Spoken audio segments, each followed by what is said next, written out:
Hey there, welcome to NPTressTreats TV. It's Alicia here with a quick video for you with the frequently asked question. Well, it's not frequently asked, but it is asked.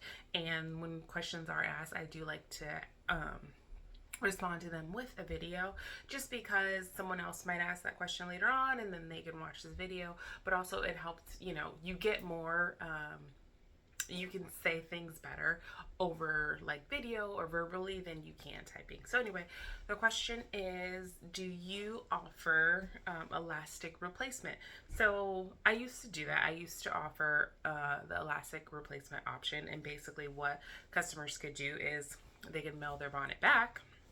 I would replace the elastic and then wash it and mail it back to them. So the problem was people frequently, pretty much every time, mailed me a dirty bonnet, and it just wasn't sanitary. It's not, it's bad. Like, I don't like opening. It just wasn't good to open, like, you get your mail and then, like, so think about like when you buy a new bonnet and like you open it and it has like the wonderful lavender smell or like the new bonnet smell.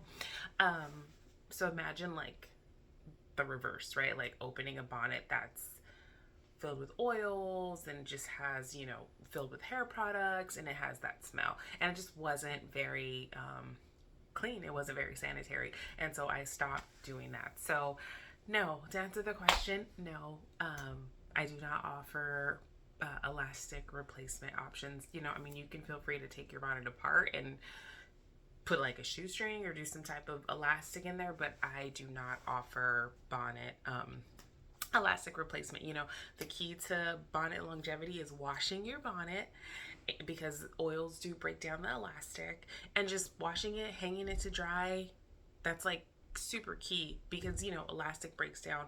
Elastic in our leggings, the elastic in our panties, it all breaks down. So the more you take care of your bonnet, the more it's gonna last, or the longer it's gonna last. So yeah, so that's the question. Thanks for watching. If you have any questions, just send an email to info@nptresstreats.com. Love ya.